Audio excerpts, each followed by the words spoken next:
तीन टेस्ट आपण पाहिलेले आहेत. चौथी test SAA test, side angle test. आता ही कशी आहे टेस्ट याचा विचार या ठिकाणी आपण करूया. तर आतापर्यंतच्या टेस्टपेक्षा ही थोडीशी वेगळी टेस्ट आहे. फारशी वापरली जात नाही परंतु शिकणं आपल्याला गरजेचं आहे. एबीसीचा अँगल ए हा P शेकरूप आहे, अँगल सी हा R शेकरूप आहे आणि या दोन अँगलना समाविष्ट नसणारी बाजू. आता याचा जर विचार केला तर ही आणि ही या दोन अँगलला, म्हणून समाविष्ट नसणारी बाजू म्हणजेच AB आणि PQ एकमेकांशी एकरूप असेल तर ते दोन त्रिकोण SAA टेस्टनुसार या ठिकाणी एकरूप असतात असं आपल्याला सांगितलेलं आहे. म्हणजे in a triangle ABC angle A is congruent with angle P, angle C is congruent with angle R, and segment AB is congruent with PQ, then we can say that triangle ABC is congruent with triangle PQR by virtue of SAA test. म्हणजे side की ज्या साइडचा या कोनांची काही संबंध नाही आहे, इथे बघा साइड या कोनांशी काही संबंध नाही, अशा पद्धतीने SAA टेस्ट आपण या ठिकाणी प्रूव्ह करू शकतो. पण याचा फारसा वापर होत नाहीये तरी पण आपल्याला ती शिकणं महत्वाचं आहे. चौथी टेस्ट झाली आणि पुढची टेस्ट हायपोटेनियस साइड टेस्ट. आता हायपोटेनियस म्हटल्यानंतर फक्त आणि फक्त राईट अँगल येतो, म्हणून in a right angle triangle ABC where angle B is of 90 degree and PQR where angle Q is of 90 degree, AC and PR are hypotenuse and AB and PQ similarly BC and QR are the sides of the triangle. So in a triangle ABC and a triangle PQR, if hypotenuse AC is congruent with hypotenuse PR and side AB is congruent with PQ, then we can say that these two right angles are congruent by the virtue of hypotenuse side test. कर्ण भुजा कसोटी मराठीमध्ये याला म्हटलं जातं. आणि अशा पद्धतीने या ठिकाणी ही टेस्ट फक्त आणि फक्त राईट अँगल ट्रायंगल मध्येच वापरली जाते आणि त्यामुळं कर्ण भुजा इथे कोणाचा काही संबंध येत नाही, दोन्ही बाजूंचाच फक्त संबंध येतो. एक सर्वात मोठी बाजू ज्याला आपण कर्ण हायपोटेनियस असं म्हणतो आणि राईट अँगल ट्रायंगलची कोणती एक बाजू म्हणजे एबीच पाहिजे असं काही नाही, BC QR शी एकरूप असेल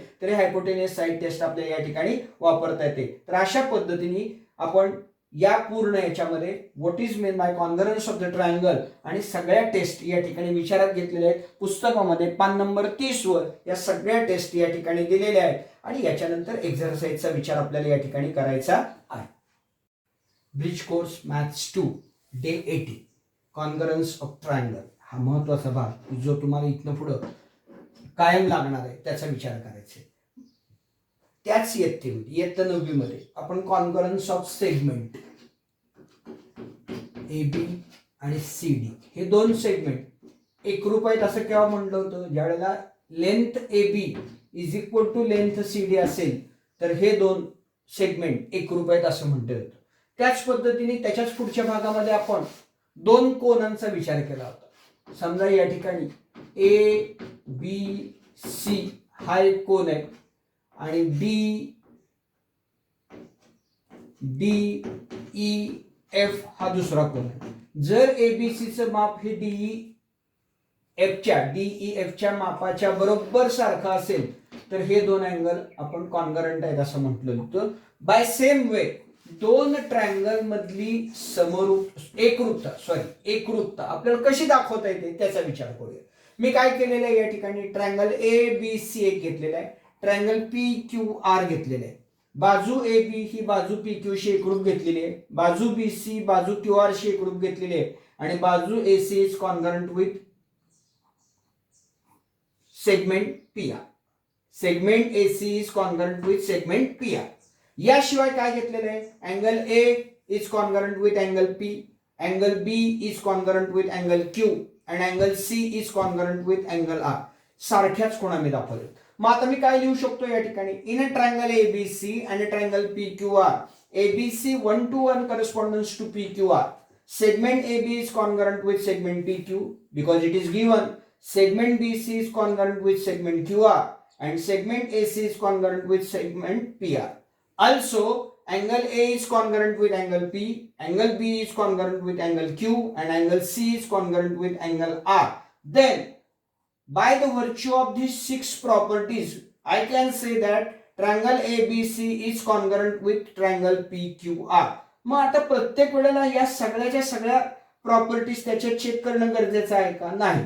या 6 तर असणारच आहे, पण यातल्या काही प्रॉपर्टी जर आपण दाखवल्या तर त्याचा अर्थ असा होतो की, आणि त्या जर त्याचं उत्तर प्रत्येकाचं येस आलं तर याचा अर्थ असा होतो की हे दोन ट्रायंगल एकरूप आहेत, आणि त्यासाठी आपल्याला वेगवेगळ्या टेस्टचा, कॉन्व्हर्जन्स टेस्टचा उपयोग करायचा आहे. इथं मी लिहिलेलं आहे, टेस्ट लिहिलेलं आहे ASA angle side angle test, SAS side angle side test, third one SSS side side side test, fourth one side angle test, and fifth one hypotenuse side test. This test is for only right angle triangle साठी ही आपल्याला वापरता येऊ शकते. प्रत्येक टेस्टचा आता in detail मध्ये अभ्यास या ठिकाणी आपण करणार आहोत. हे सगळं पुस्तकामध्ये तुम्हाला दिलेलं आहे, फक्त आपल्याला रिव्हिजन घ्यायची. आता पहिली टेस्ट ASA टेस्ट. काय सांगितलेलं आहे ASA टेस्ट मध्ये? या ठिकाणी दोन अँगल समाविष्ट करणारी बाजू एका त्रिकोणाची, दुसऱ्या त्रिकोणाचे दोन अँगल आणि त्यांना समाविष्ट करणारी बाजू याच्याशी एकरूप असतील तर हे दोन ट्रायंगल म्हणजे ट्रायंगल ABC आणि ट्रायंगल PQR हे ASA टेस्ट नुसार या ठिकाणी एकरूप असतात. अशा पद्धतीची माहिती या ठिकाणी आपल्याला दिलेली आहे. So in correspondence if two angles, that is angle ABC are equal to angle two angles, ABC मधले दोन अँगल PQR मधल्या दोन अँगलशी जर एकरूप असतील, अजून काय, and the side included by the respective pairs of angle is also equal, then these two triangles, that is triangle ABC and triangle PQR are congruent with virtue of angle side angle test.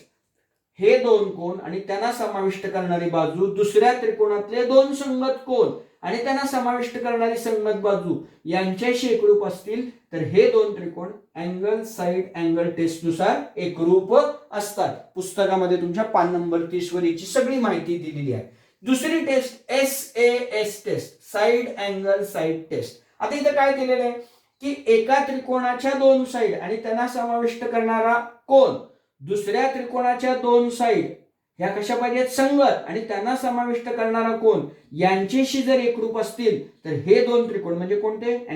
Triangle ABC and triangle PQR are is congruent with SAS test, side angle side test. बघा, AB PQ शी एकरूप आहे, BC QR शी एकरूप आहे आणि angle ABC is congruent with angle PQR. मी सारख्या रंगाच्या खडूने दाखवलेलं आहे. त्यामुळे SAS टेस्ट मध्ये दोन साइड आणि त्या दरम्यानचा कोन, दुसऱ्या त्रिकोणाच्या दोन साइड आणि त्या दरम्यानचा कोन यांच्याशी एकरूप असतील तर हे दोन त्रिकोण SAS म्हणजे साइड अँगल साइड टेस्ट नुसार एकरूप असतात. पहिली टेस्ट झाली, दुसरी टेस्ट झाली, तिसरी टेस्ट SSS.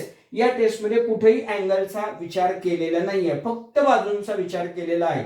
म्हणजेच ABC आणि PQR मधली बाजू AB ही PQ शी एकरूप असेल, बाजू BC ही QR शी एकरूप असेल आणि बाजू AC जर PR शी एकरूप असेल तर triangle ABC is congruent with triangle PQR by side side side test. आणि अशा पद्धतीने ही टेस्ट पण आपण पूर्ण केलेली आहे. एकूण 5 टेस्ट आहेत. 1, 2, 3 टेस्ट या ठिकाणी पूर्ण झालेले आहेत. कॉन्ग्रुएन्सी म्हणजे काय ते पाहिलेलं आहे, 1 to 1 करस्पॉन्डन्स म्हणजे काय ते पाहिलेलं आहे.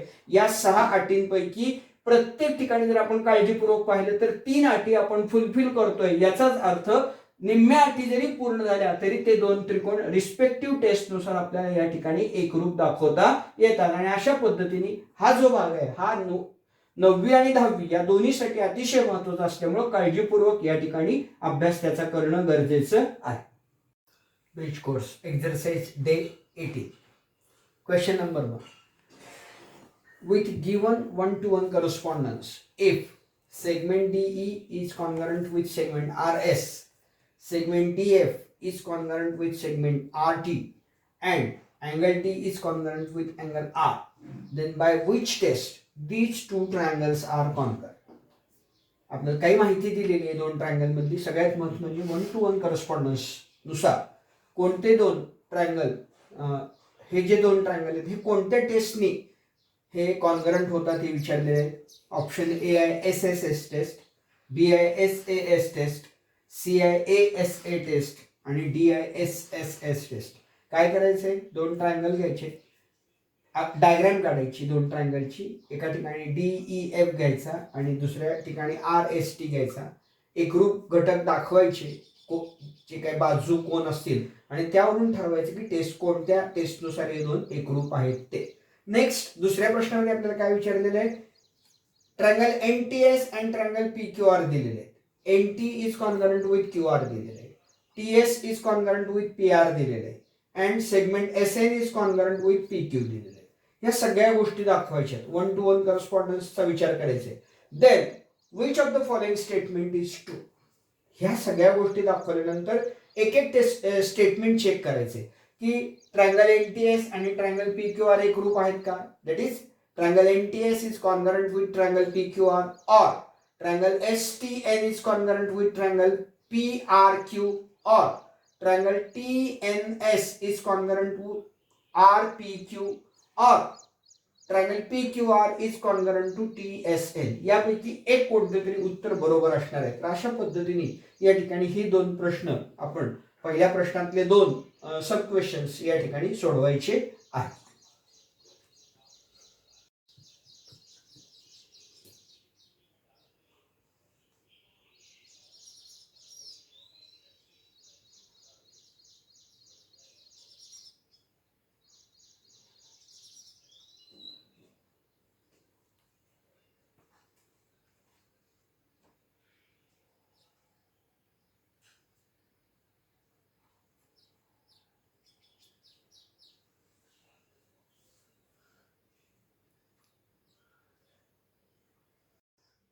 क्वेश्चन नंबर 1 मधला तिसरा आकडा. In a triangle ABC and triangle DEF, if segment AB is congruent with FD and angle A is congruent with angle D. दोन गोष्टी. What more information is required or necessary to show that triangle ABC and triangle DEF are congruent by SAS. हे दोन triangle SAS टेस्टने एकरूप होण्यासाठी अजून काय माहिती देणं गरजेचं आहे आणि या चार पर्यायांपैकी कोणता पर्याय त्यातला बरोबर आहे असा प्रश्न विचारलेला आहे. ए मध्ये option A, segment AC is congruent with segment DF, segment BC is congruent with segment EF. C option, segment AC is congruent with segment EF and D option, segment BC is congruent with segment DE. या चार पर्यायांपैकी कोणता पर्याय यासाठी म्हणजे हे दोन triangle SAS टेस्टनी एकरूप होण्यासाठी उपयुक्त आहे त्याचा विचार आपल्याला या ठिकाणी कारण सांगितलं आणि तो ऑप्शन या ठिकाणी आपण लिहायचा आहे. क्वेश्चन नंबर 2 काय दिलेला आहे की triangle TUV is congruent with triangle LMN. हे दोन त्रिकोण एकरूप आहेत. आपल्याला माहिती आहे की त्रिकोण जर एकरूप असतील तर त्याच्या तीन बाजू. क्वेश्चन नंबर 2 मध्ये आपल्याला असं दिलेलं आहे TUV आणि LMN हे दोन ट्रायंगल कॉन्ग्रुएंट दिलेले आहेत. आपल्याला माहिती आहे की दोन ट्रायंगल कॉन्ग्रुएंट ज्या वेळेस असतात त्यावेळेला सहा गोष्टी, तीन बाजू एका त्रिकोणाच्या दुसऱ्या त्रिकोणाच्या तीन बाजूशी करस्पॉन्डिंग साईडशी एकरूप असतात आणि एका त्रिकोणाचे तीन कोण दुसऱ्या त्रिकोणाच्या तीन संगत कोणांशी एकरूप असतात. Fill in the blanks. पहिलं सेगमेंट TU कॉन्ग्रुएंट, उत्तर तुम्ही लिहायचंय. इथं सेगमेंट MN शी कोण एकरूप आहे आणि नंतर फायनल दोन्ही तुम्हाला विचारले राहिलेली बाजू. याच पद्धतीने कोणता अँगल L शी एकरूप आहे, कोणता अँगल U शी एकरूप आहे आणि राहिलेले दोन अँगल कोणते आहेत. आणि अशा पद्धतीने 1 2 3 4 5 6 आणि 8 ब्लँक्स या ठिकाणी तुम्हाला भरायला सांगितलेले आहेत. हे दोन्ही प्रश्न परीक्षेच्या दृष्टीने अत्यंत महत्वाचे आहेत. Question number 3, observe the figure and state the test by which the triangles in each pair are congruent. Figure observe करायची, दिलेल्या एकरूप बाजूंच्या खुणांचा विचार करायचा आहे आणि कोणत्या टेस्टनुसार हे दोन ट्रायंगल एकरूप आहेत त्या टेस्टचं फक्त नाव या ठिकाणी या बॉक्समध्ये लिहायचं आहे. पहिला, दुसरा आणि तिसरा प्रश्न या पद्धतीने सोडवायचा आहे. हे करत असताना एकरूप खुणा म्हणजे त्या बाजू किंवा कोण एकरूप आहेत असा अर्थ घ्यायचा आणि त्या ठिकाणी उत्तर द्यायचा प्रयत्न करायचा आहे. मागच्या वर्षीच्या प्रॅक्टिस सेटमध्ये हे तुम्हाला गणितं झालेली आहेत, त्यातलीच काही गणितं या ठिकाणी आहेत. क्वेश्चन नंबर 4 काय दिलेला आहे, in a triangle, if in a triangle ABC segment AB is congruent with AC and ray AD is the bisector of BAC, we have to show that angle B is congruent with angle C. हा कोण या कोणाशी एकरूप आहे असं आपल्याला दाखवायचं आहे. ते करण्यासाठी ही ऍक्टिव्हिटी आपल्याला पूर्ण करायची. In a triangle A B D and triangle A B D हा ट्रायंगल, ए सी डी हा triangle, segment A B is congruent with segment A C given दिलेलं आहे. So B A D is congruent with box दिलेला आहे, तिथं blank भरायची. Angle bisector, segment A D is congruent with box दिलेला आहे common side. Therefore triangle A B D is congruent with triangle A C D by which test त्या ठिकाणी लिहायचं आहे. And therefore angle B is congruent with box आहे, fill in the blanks आहे, congruent angle of corresponding angle of congruent triangle. या पद्धतीने उत्तर द्यायचे. हे या ठिकाणी या डे 18 चे एक्झरसाइज या ठिकाणी पूर्ण होत.